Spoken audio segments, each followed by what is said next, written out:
వివాహం ఆలస్యం, నిరుద్యోగం, ఉద్యోగ సమస్యలు, ఆర్థిక సమస్యలు, నరదృష్టి, వ్యాపారాభివృద్ధి కొరకు ఈ ఆలయాన్ని సందర్శించండి. శనీశ్వర దేవాలయం road number 3, Dwarakanagar main road, Munuganur, Hayat Nagar, Hyderabad, Telangana. Phone number 9393584460. Shanishwara అనుగ్రహ ఫల సిద్ధ్యార్థం ఆలయాన్ని సందర్శించి సకల దోషముల నుండి విముక్తి పొందగలరు.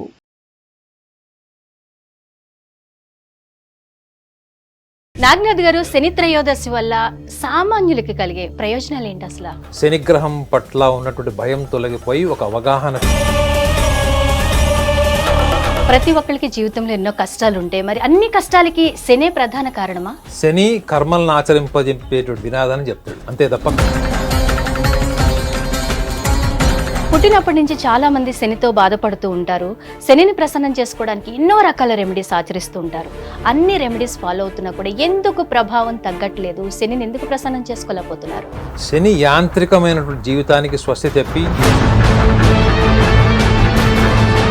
చాలా మంది అంటూ ఉంటారు, గత జన్మ కర్మల వల్లే మనం ఇప్పుడు సమస్యలు అనుభవిస్తున్నామని. నిజంగానే శని కర్మల లేకపోతే విధ అంటే ఏం చెప్తారు? శని కలియుగానికి రాజు లాంటి వాడు. కర్మలను ఆచరింపజేసే విధానం మీకు. సో కర్కాటక రాశి వాళ్ళకి ఒక ముఖ్యంగా ఈ శని త్రయోదశి అప్పుడు వాళ్ళు తెలుసుకోవాల్సిన విషయం కూడా ఒకటి చెప్తారు. మేనేజ్మెంట్ సైకాలజీలో ఏమని చెప్తారండి, మీ షూస్ మీరు వేసుకోండి అని చెప్తారు. సో దాంట్లో వాళ్ళ ప్రాబ్లం, వాళ్ళ పర్సనాలిటీ, ఇది ప్రతిదీ కూడా ఇది కర్కాటక రాశి వాళ్ళది కాదు మేడం.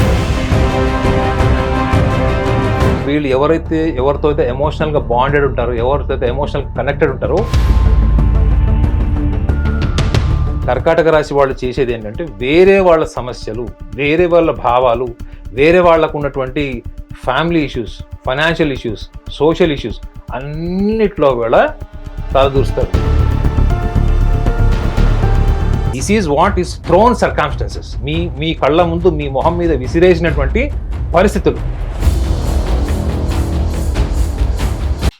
నాగనాథ్ గారు, మరి కర్కాటక రాశి వారు శని త్రయోదశి పర్వదినాన్న అంటే జనవరి 31, 2026 శని త్రయోదశి రోజున వారి గ్రహస్థితి ఎలా ఉండబోతుంది? శని ప్రభావాన్ని వాళ్ళు ఎలా అర్థం చేసుకోవాలి?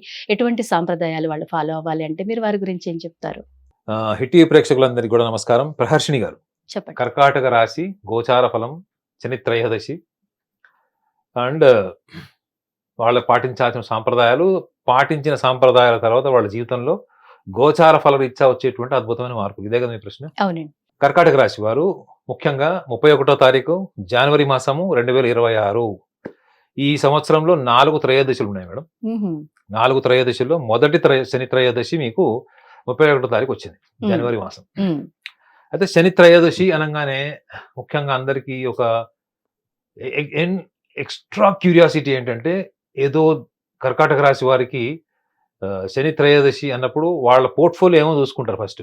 శని వాళ్ళ జాతకం రీత్యా ఎటువంటి ప్రభావితం కలిగి ఉంటాడు? ముఖ్యంగా సప్తమ అష్టమ భావం, అంటే సప్తమ అష్టమాధిపతి అయినటువంటి శని గ్రహం వీళ్ళకి భాగ్యంలో మీనరాశిలో ఉంటాడు. మన 29వ తారీఖు నవంబర్ మాసం నుంచి కుంభరాశి నుంచి వక్రగమనం నుంచి మళ్ళీ మీనరాశిలోకి వెళ్ళిపోయాడు భాగ్యంలో. అయితే సప్తమ అష్టమాధిపతి, ముఖ్యంగా సప్తమ భావం అంటే కళత్ర భావం అని కూడా అంటారు. వివాహము, కేవలం వివాహం ఒకటి కాదు మేడం, ఈవెన్ డబ్బు, ధనానికి సంబంధించి కూడా సప్తమ భావం చూస్తారు. ఒక కానిస్టేబుల్ ఎస్ఐ అవుతాడా లేదా అంటే కూడా 7th హౌస్ అంటే సప్తమ భావాన్ని కూడా విశ్లేషిస్తారు, దాన్ని కూడా విశ్లేషిస్తారు. సో ప్రోగ్రెస్, ఒక రకం చెప్పాలంటే ప్రోగ్రెస్ టైం కూడా మనకి సప్తమ భావం నుంచి వస్తుంది. సో వీళ్ళ లగ్నం నుంచి వీళ్ళకి సప్తమ భావం అంటే anything related to the marriage, anything related to the love and marriage issues or else marriage disputes or delay, ఇవన్నీ కూడా మీదకి సప్తమ భావం నుంచి వస్తే. అష్టమ భావం భాగస్వామితో, తెలుసు కదండి. అష్టమ భావం అంటే తెలుసు కదా, భార్య బ్రూస్లీ కూడా కావచ్చు, జాకీ చాన్ కూడా కావచ్చు, లేదా భర్త బ్రూస్లీ కావచ్చు, మైక్ టైసన్ కూడా కావచ్చు. అంటే అటువంటి చాలా violent relations between the wife and husband ని కూడా మీకు అష్టమ భావం అని చెప్తారు. జనరల్ గా కర్కాటక రాశి వాళ్ళు చాలా సున్నితమైన మనస్తత్వము, వాళ్ళకి చాలా ఎంపతి ఉంటుంది. సో ఎదుటివారి కోణంలో వాళ్ళు బలంగా ఆలోచిస్తారు, ఎదుటివారి కోణంలోనే జీవితకాలం ఉంటారు. అవతల వాడు కడ్డిగాల్చి వాత పెట్టేవారు కూడా వీళ్ళు తెలుసుకోలేరు. సో అష్టమ సప్తమ భావాలకు సంబంధించినటువంటి గ్రహం వీళ్ళకి భాగ్యంలో ఉంటే ముఖ్యంగా వీళ్ళు తెలుసుకోవాల్సింది, వీళ్ళ జీవితంలో ఏదన్నా సాధించాలి, ఏదైనా నేర్చుకోవాలి, విద్యార్థి దశ నుంచి ఉద్యోగం చూసుకునే వాళ్ళు, వ్యాపారం చేసేవాళ్ళు, లేదా విదేశాలకు వెళ్ళాలనుకునే వాళ్ళు, వీళ్ళందరికీ కూడా జీవితంలో ఎప్పుడన్నా ఒక అడ్డు కూడా వచ్చింది, అది ముందుకు వెళ్ళట్లేదు, లేదా నేను స్నేహితులకు డబ్బులు ఇచ్చాను, డబ్బులు రిటర్న్ రావట్లేదు, నన్ను నమ్మించి మోసం చేశారు, నేను తెలుసుకోలేకపోయాను, ఇవన్నీ మీరు వింటుంటారు కదా. అవును. కర్కాటక రాశి వాళ్ళకి జీవితంలో ఎప్పుడు కూడా గతం అన్నది ఒక బాధాకరమైనటువంటి ఒక భావం. అది ఏ రాశి వాళ్ళకైనా కానీ గతం ఎలా ఉన్నా వాళ్ళు మర్చిపోయి దాన్ని అధిగమిస్తారేమో కానీ, కర్కాటక రాశి వాళ్ళు మాత్రం ఖచ్చితంగా ఒక విషయం తెలుసుకోవాలండి. అంటే కర్కాటక రాశి తల్లిదండ్రులు తెలుసుకోవాలి మేడం. మీ పిల్లలు కూడా కర్కాటక రాశి వాళ్ళకుంటే ఈ సూచన పనిచేస్తుంది. వాళ్ళు ఎవరినైనా బాగా ప్రేమించాము, చాలా లోతుగా ప్రేమించాము అంటే మాత్రం మీరు వాళ్ళని నెగ్లెక్ట్ చేయదు మేడం. ఖచ్చితంగా అబ్బాయి అమ్మాయి కావచ్చు, అమ్మాయి అబ్బాయి కూడా కావచ్చు, వీళ్ళని కూర్చోబెట్టి వాళ్ళు ఎంత లోతుగా ఉంది వాళ్ళ ప్రేమ, వాళ్ళ ప్రేమలో ఎంత స్పష్టత ఉంది, ఇది వీళ్ళు తల్లిదండ్రులు ఖచ్చితంగా తెలుసుకోవాలి. ఎందుకంటారు? ఎందుకంటే ఒకవేళ ప్రేమ వైఫల్యం కనుక కర్కాటక రాశి వాళ్ళకి జరిగిందో, వాళ్ళకి జీవితంలో ఇక మనశ్శాంతి ఉండదు. వాళ్ళు కోట్లు సంపాదించినా, నోబెల్ ప్రైజ్ వచ్చినా, బూకర్ ప్రైజ్ వచ్చినా కానీ వాళ్ళు ఏమి కోల్పోతారో, ముఖ్యంగా భావోద్వేగాల పరంగా వాళ్ళు పాలు నీళ్ళలా కలిసిపోతారు మేడం వాళ్ళు. సో ఈ భావోద్వేగాల పరంగా వాళ్ళు ఎప్పటికీ కూడా వాళ్ళు మానసిక ప్రశాంతతని ప్రశాంతంగా ఉండలేరు.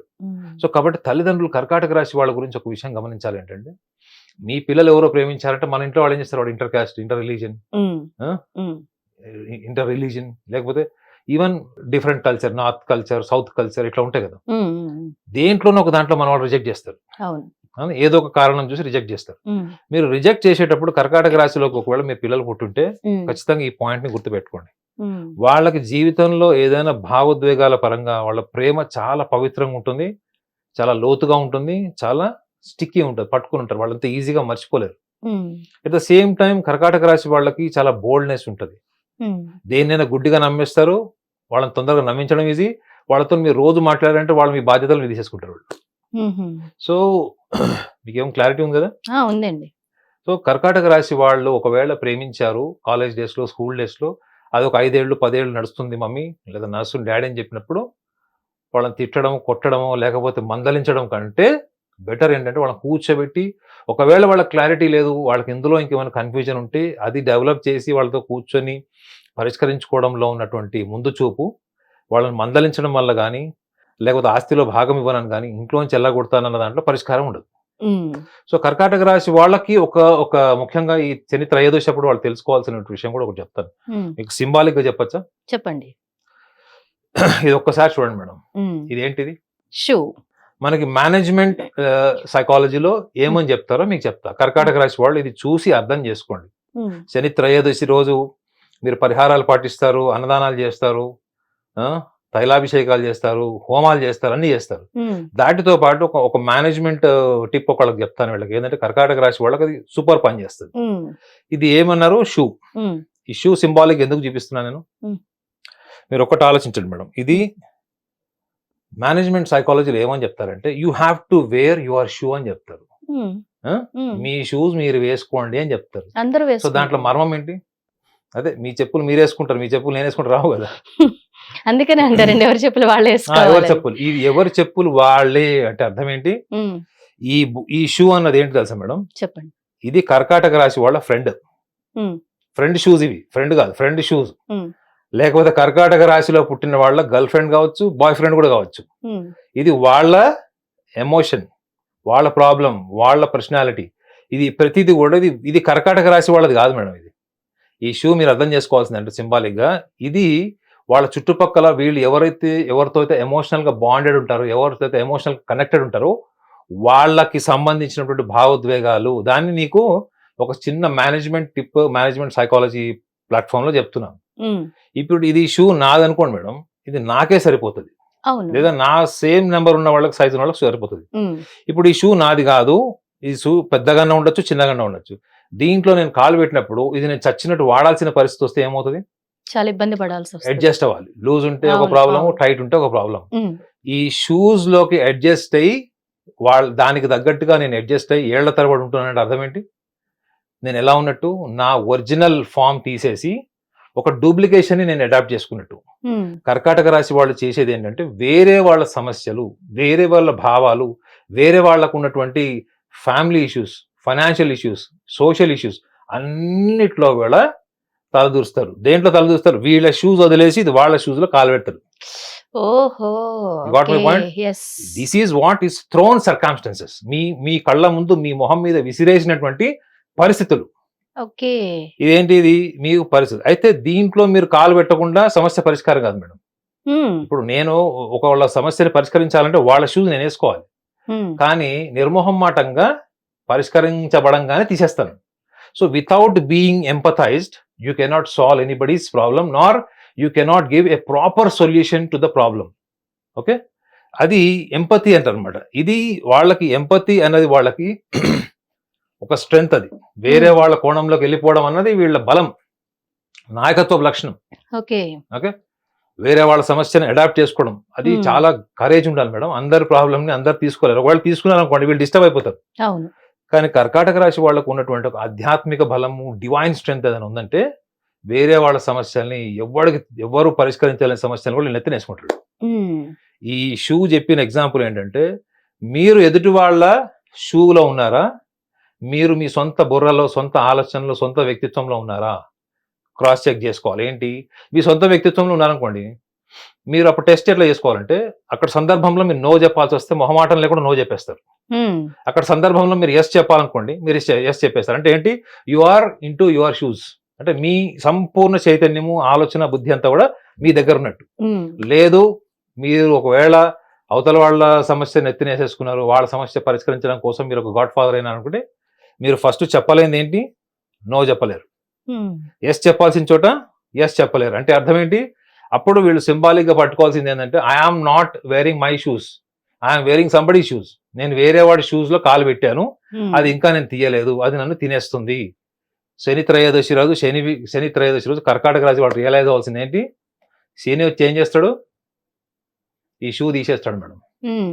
ఏంటి? ఈ షూ ఎట్లా తీస్తాడు? వీళ్ళకి గమనించాలి. ఏంటంటే గోచార ఫల రీత్యా భాగ్యస్థానంలో సప్తమ అష్టమాధిపతి శని గ్రహం భాగ్యంలో ఉంటాడు. వీళ్ళు ఎలా తెలుసుకోవాలి? వీళ్ళు హ్మ్. శని వచ్చి ఏం చేస్తాడు? వీళ్ళు ఎవరి కోసమైతే త్యాగం చేశారో, ఎవరి కోసమైతే జీవితాన్ని సర్వస్వంగా భావించారో, వాళ్లే సర్వస్వం, వాళ్లే సర్వస్వం అనుకుని అన్ని వదులుకున్నారో వాళ్ళ అసలు రూపం మీకు చూపించాడు. హ్మ్. You got my point? Yes. అమ్మాయి అయితే బాయ్ ఫ్రెండ్, అయితే అబ్బాయి హ్మ్. బాయ్ ఫ్రెండ్ అయితే అమ్మాయి గర్ల్ ఫ్రెండ్. వాళ్ళ ఒరిజినల్ ఫేమ్ చూపిస్తాడు. హ్మ్. స్నేహితులు, పార్ట్నర్స్ ఎవరెవరైతే ఉంటారో వాళ్ళ ఒరిజినల్ ఫేస్ తీసుకొచ్చి మీ ముందు పెడతాడు శని. హ్మ్. ఇది వీళ్ళు గమనించాలి. వీళ్ళు శని మహారదశ నడుస్తుందా, శని అంతర్దశ నడుస్తుందా వీళ్ళు గమనించాలి. ముఖ్యంగా వీళ్ళు కుజ మహర్దశ, కుజ అంతర్దశ వచ్చినప్పుడు కూడా వీళ్ళు చూసుకోవాలి. హ్మ్. వీళ్ళకి యోగకార కూడా అవుతాడు. కాబట్టి ఒక విషయం ఏంటంటే శని త్రయోదశి కాబట్టి మనం మాట్లాడుతున్నాం. చాలా చాలా వీళ్ళు సూటిగా అర్థం చేసుకోవాల్సిన విషయం ఏంటంటే వీళ్ళకి జీవితంలో ఏదైతే సాధించాలి, పేరు ప్రఖ్యాతలు అనుకుంటారో అది ఎదుటి వాళ్ళ నుంచి వచ్చేటువంటి ప్రశంసలనే వీళ్ళు 90% తీసుకుంటారు మేడం. హ్మ్. అంటే ప్రశంసలు, పొగడ్తలు, హ్మ్. వాళ్ళు వీళ్ళకి చూపించేటువంటి ప్రేమ, ఆదరణ, వీళ్ళు కేటాయించే టైం, హ్మ్. ఇవన్నీ దేన్ని సాటిస్ఫై చేస్తాయి? అహంకారాన్ని సాటిస్ఫై చేస్తాయి. సో ఈ అహంకారాన్ని పెంపొందించే గ్రహం ఏది? రవి గ్రహం. హ్మ్. సో మరి శని మీద పడి ఏడవడం ఎందుకు మనం? మనకు అదే తెలుసు కదండి, శని వల్ల ఇవన్నీ అవుతాయని తెలుసు కాబట్టి. అవునా కదా? ఇప్పుడు కార్యాల జాప్యం జరుగుతుంది, టైం వేస్ట్ అవుతుంది, హ్మ్. అనుకున్నది రావట్లేదు, వచ్చిందేమో నిలబడట్లేదు, హ్మ్. కొన్ని అయితే అసలు ప్రయత్నానికే అనుకూలంగా లేకుండా ఉన్నాయి. అవును. ఇవన్నిటి వెనక మర్మం ఏంటి? Because you are not with your complete intelligence, awareness, your consciousness. దీంట్లో మీరు లేరు. హ్మ్. మీరు దేంట్లో ఉన్నారు? మన చుట్టుపక్కల వాళ్ళందరికీ గాడ్ ఫాదర్ అవడంలో ఉన్నారు. మీకు గాడ్ ఫాదర్ అవడం తప్పలేదు. ఎందుకంటే మీ ఎంపతి మీ స్ట్రెంగ్త్, మీ కరేజ్ మీ స్ట్రెంగ్త్, మీ బోల్డ్నెస్ మీ strength, hmm. Your ability to be very very strong and responsible at situation at people. Hmm. But దీన్ని మీరు సింబాలిక్ గా ఏం చెప్పాము? ఎప్పుడు పడితే అప్పుడు తీసేసేయండి. You must learn to say no, you must learn to say yes when time demands. మీరు అది చెయ్యట్లేదు అన్నప్పుడు మీరు శని త్రయోదశులు వస్తూ ఉంటాయి, పోతుంటాయి. ముఖ్యంగా 2025లో 4 సార్లు వస్తుంది. హ్మ్. మీరు ఈ శని త్రయోదశి రోజు మీరు ఎన్నిసార్లు వెళ్ళినా, ఎంత చేసినా కానీ మీకు శని త్రయోదశి రోజు ఫలితం ఉండదు. కారణం ఏంటి? శని కోరుకునేది ఏంటి? క్రమశిక్షణ, శ్రమ, వ్యూహం కోరుకుంటాడు. క్రమశిక్షణ అంటే ఏంటి మేడం? మీరు క్రమశిక్షణతో లేని వాళ్ళని మీరు క్రమశిక్షణలోకి పెట్టడం కోసం చేసే ప్రయత్నం. హ్మ్. క్రమశిక్షణ లేకుండా బేవర్స్గా తిరిగే వాళ్ళు, పనికి మాలిన వాళ్ళు, లేదా డబ్బు దుబారా చేసేవాళ్ళు. మీరేమో శ్రమించి ఇచ్చే డబ్బులు వాళ్ళు దుబారా చేస్తున్నప్పుడు మీరు అది గమనించాలా లేదా?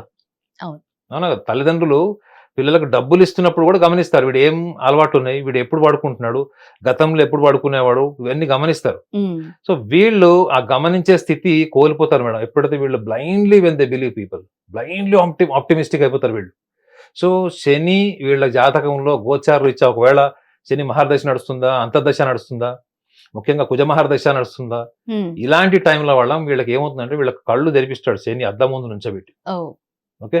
సో కాబట్టి వీళ్ళు ఆలోచించాల్సింది ఏంటి, ముఖ్యంగా శని త్రయోదశికి ముందు ముఖ్యంగా సప్తమ అష్టమ స్థితిల్లో చూసుకుంటే సప్తమి అష్టమి తిథిల్లో వీళ్ళు చూసుకోవాల్సింది ఏంటంటే వీళ్ళు అప్పటికి రొటీన్ గా ఏదన్నా అలవాట్లకు వాళ్ళు ఉన్నారు, anything related to their mechanical routine life, వీళ్ళు దాన్ని బ్రేక్ చేసేటువంటి ఒక ప్రక్రియ చేసుకోవాలి.